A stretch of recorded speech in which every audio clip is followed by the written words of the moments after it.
Good day, ladies and gentlemen. My name is Puttuma Balintulo. I am doing Geology and Environmental Sciences at Rhodes University. Today, the talk we will be having is on climate change. On our previous lessons, we have learned about how the human species has evolved and inhabited the planet Earth and bringing along their activities. And with these human activities, we have now shifted from the Holocene era into the Anthropocene era. And on our hierarchy of models, this has placed us here on number 6 under human versus life. This basically means that we are in a period in time where human activities largely influence the processes of the earth. In this talk, we're going to be discussing and defining what is really meant by the concept climate change. And we'll be giving the driving forces from both the natural-induced driving forces and the human-induced driving forces, and we'll have a specific focus on carbon dioxide as a human-induced driving force of global warming. The effects of global warming will be demonstrated using examples from the South African and an African context. We will be discussing two policies that have been established in order to address the effects of global warming. And throughout the talk, we will be talking about why is South Africa a special place. Global warming and climate change are most often confused, but these two concepts mean different things. Global warming is the recorded increase in the global temperatures, while climate change is the statistical distribution of weather patterns over a long period of time with respect to the growing accumulation of greenhouse gases into the atmosphere.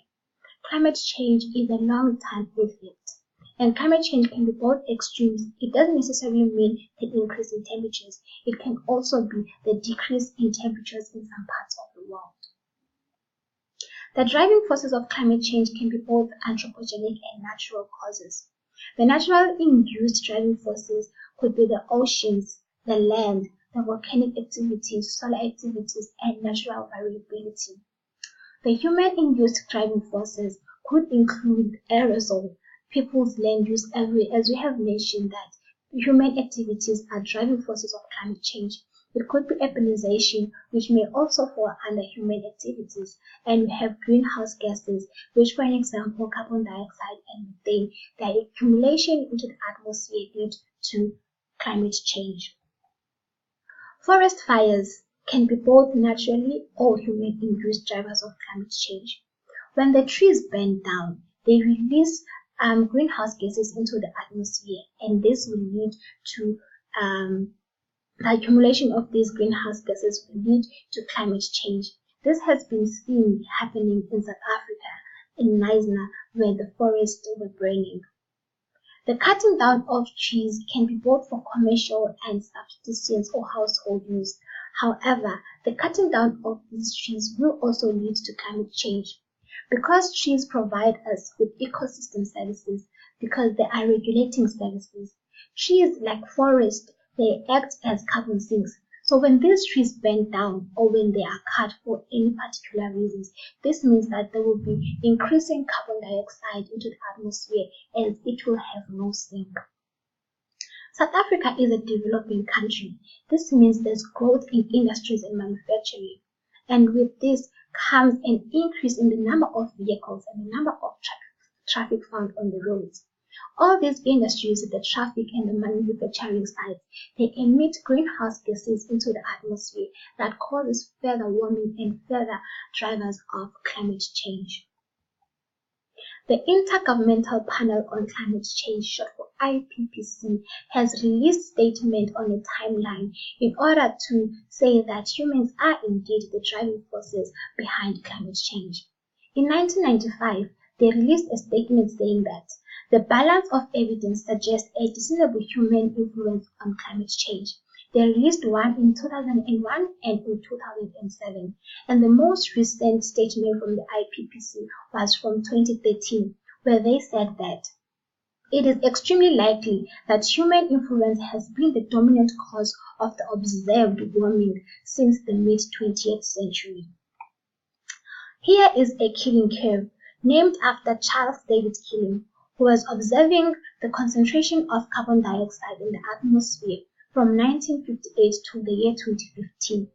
On the x-axis of this graph, we have the years from 1958, and on the y-axis, we have our concentration of carbon dioxide measured in ppm.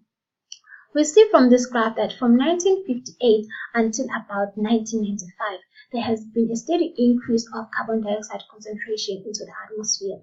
However, from the 2000s to the 2015s, it is seen that the increase in the concentration of this carbon dioxide in the atmosphere has been at an escalating rate, and this is all attributed to human activities.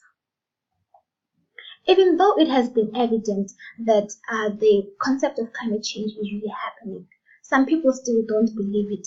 They say climate change is a hoax. Donald Trump, the US president, was quoted in his tweet saying that it's snowing and freezing in New York City. What the hell ever happened to global warming? Well, this goes back to our definition. Climate change is not global warming. Climate change can be both extremes.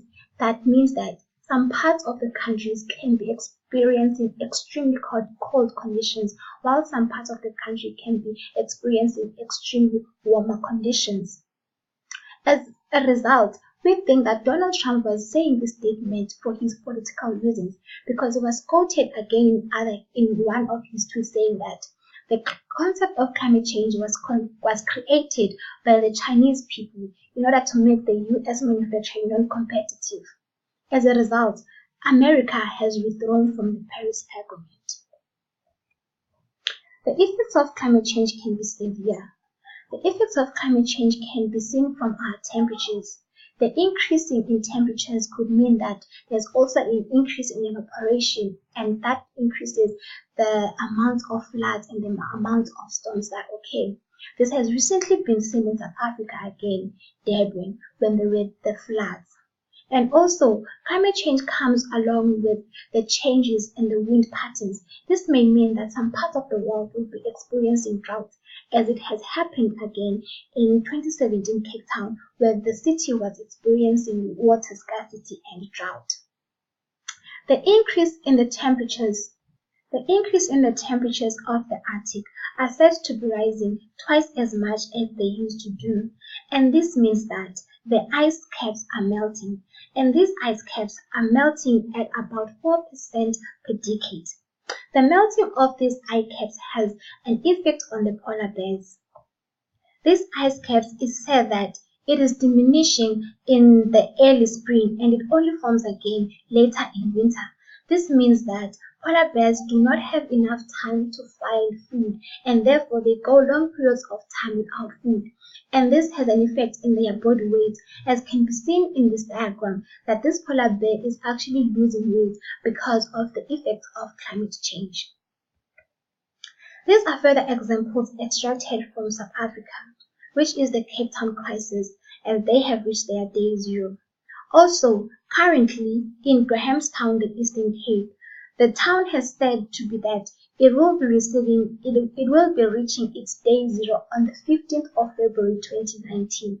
And the municipality has put about measures to deliver water to people, but because of corruption, as you see in that truck, the truck, instead of delivering water to people, it's actually selling the water into the local car wash.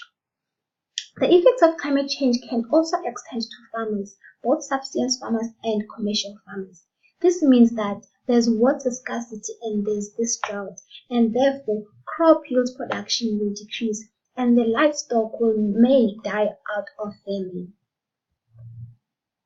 The impact of climate change in Africa is likely to be severe and be negatively affecting people because of the diverse direct effect that it has, because of high agricultural dependency of the continent and the limited capacity to adapt. Water scarcity, high temperatures, and floods will continue to be a threat in the continent as long as we are still developing and we do not have enough to adapt in the face of climate change. Because of these severe effects, addressing climate change has been the main priority of many institutions. The two things that have been brought forward in order to address climate change is adaptation and mitigation. By adaptation, we mean that we need to change our land use. Maybe we might have to relocate. We need to upgrade and harden the building structures because climate change is happening now. We need to build resilience in the face of change. So it is taking short-term measures to make sure that people and the animals and the environment are surviving the effects of climate change now. The longer goal to mitigate climate change can be mitigation. This means that we will have to change our land use. As we have said before, that it is our land use, the human land use and human activities that lead to climate change. This means that people will need to shift to be using more renewable energy and conserve and use energy efficiently. This means that we need to restore our carbon sinks and maybe start practicing afforestation in order to retain our carbon sinks. We need to practice sustainable development and improved infrastructure. Adaptation and mitigation can both come together and blend into one. And the policies that have been established in order to make sure that we mitigate and adapt to climate change. First is the Kyoto Protocol, which was established in 1997. It had 3 aims, which is international emission trading, clean development mechanism, and joint implementation. The Kyoto Protocol has served its first commitment from the year 2008 to 2013 and signed its second commitment from 2013 to the year 2020. The second agreement was the Paris Agreement, which its aim is to keep the global temperature rise of the century well below 2 degrees Celsius. This aims to strengthen the global response to the threat. South Africa has pledged its commitment to sign in the COP17 with the aim to decarbonize electricity by the year 2050, to introduce carbon taxes, and to build a national adaptation plan. Well, we have said that South Africa is a special place, and I hope throughout the talk you have noted a few things. Let me give you a few seconds to note down those things. Well, we have different reasons why we say South Africa is a special place to study Earth system science and climate change. Well, because it is of its diversity. By diversity, I don't really mean only the racial diversity. I mean political diversity, economic, social, and environmental diversity. By political, we mean that South Africa has a democratic economy. That means that it has the abilities to sign into the international protocols that aim to mitigate climate change. Economic diversity means that South Africa has a dual economy, meaning that we have the rich people and the poor people. Therefore, the effects of climate change can be studied through these both groups, where we can study how climate change affects the poor and how climate change affects the rich. We can also study about how the rich impact and drive the climate change and how the poor also, because we have stated before that deforestation can be done by the poor people because they use wood for fewer wood, so they cut down these trees.